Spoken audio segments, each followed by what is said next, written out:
Bridge సర్ది చేసి సగం మంది ఆ కాంట్రాక్టర్ కూడా తర్వాత ప్రాపర్ గా రెస్పాండ్ అవ్వక అది ఇన్కంప్లీట్ గా ఉన్నారు సార్. మొన్న తమ మీటింగ్ లో కూడా రైట్ చేసి ఆయన గురించి వెళ్తామని నేను చెప్పాను. చెప్పినప్పుడే 15 రోజులు అయింది. ఇప్పుడు దాకా మీరు కూడా నాకు చెప్పినప్పుడే 4 రోజులు దగ్గర అయింది పిలిపించామని చెప్పారు.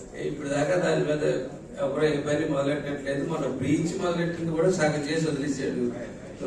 మిగిలిన సగం గ్రామాంతరం చేసుకోవాల్సిన పరిస్థితి వచ్చింది. ఇరిగేషన్ మన కురికండి సార్ పురుషోత్తపట్నం కదా, కొంగడు కొంగడు ఎత్తిపోతులు అండి. నీటి సంఘాల ఎన్నికలు జరిగాయి సార్. నీటి సంఘాల ఎన్నికలు జరిగితే నీటి సంఘాల ఎన్నికలు కొన్ని టీసీలు మరి కాలువలు కదా పలానా టీసీ మీద పలానా రైతులు ఉన్నారు, పలానా టీసీ మీద 10 మంది రైతులు ఉన్నారని చెప్పి మీరు ఇచ్చారు. ఇస్తే మేము అవి పట్టుకుని మీరు ఇచ్చిన లిస్టులు పట్టుకుని మేము బయలుదేరితే కాకినాడ అర్బన్లో ఉప్పుడేలో కలిసి చోట కాలువ కనపడలేదు, అలాగే మేడలైన్లో కాలువ కనపడలేదు, అలాగే తోరగలో కాలువ కనపడలేదు. ఈ కాలువలు ఏమైపోయి సార్ కాలువే కనపడలేదు. మీరు టీసీలు పెట్టేసారు, దాని మీద రైతులు పెట్టేశారు. కాలువలు ఏమైపోయాయి. అలాగే మాకు వలస ప్రభాకర్ దగ్గర నుంచి అవతల నుంచి మాకు ఎక్కడ తిమ్మాపురం దగ్గర నుంచి ఒక కాలం ఉంటుంది సార్. అది ఇలా గుడారగుంట మీదుగా వచ్చి ఇలా ఉప్పేరులోకి వెళ్ళి కలుస్తుంది సార్. పాత శాసనసభ్యుడు దాని మీద ఒక ఇల్లు గెస్ట్ హౌస్ ప్యాకెట్ క్లబ్ ఒకటి పెట్టేది జరిగింది సార్.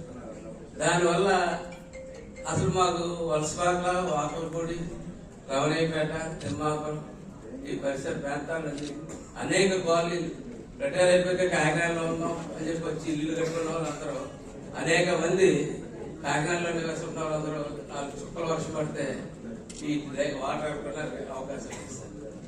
గతంలో నేను ఇప్పుడు రోసయ్య గారు గవర్నమెంట్ లో ఉంటుండగా ముఖ్యమంత్రిగా ఉంటుండగానే రోసయ్య గారికి కంప్లైంట్ ఇవ్వడం జరిగింది సార్. అప్పుడు నివాస్ గారని చెప్పి డిప్యూటీ కలెక్టర్ ఒక ఆయన నివాస్ కమిటీ అని చెప్పి ఒక కమిటీ ఎన్నికైంది. ఆ కమిటీ రిపోర్ట్ ఇచ్చింది.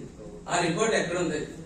ఆ రిపోర్ట్ దయచేసి అది ఎక్కడుంది బయటకు తీసుకు ఆ కెనాల్ బయటకు తీస్తే కాకినాడ ఊర్లో సుమారు 8 ప్రాంతాల నుంచి మీకు అసలు ముప్పుదాలు కానీ మీరు ఏదో మాట్లాడితే పట్టుకెళ్ళి మరో 4 పులిహార పట్టలు పంచి అవి పంచి పల్లె ఉండవు సార్.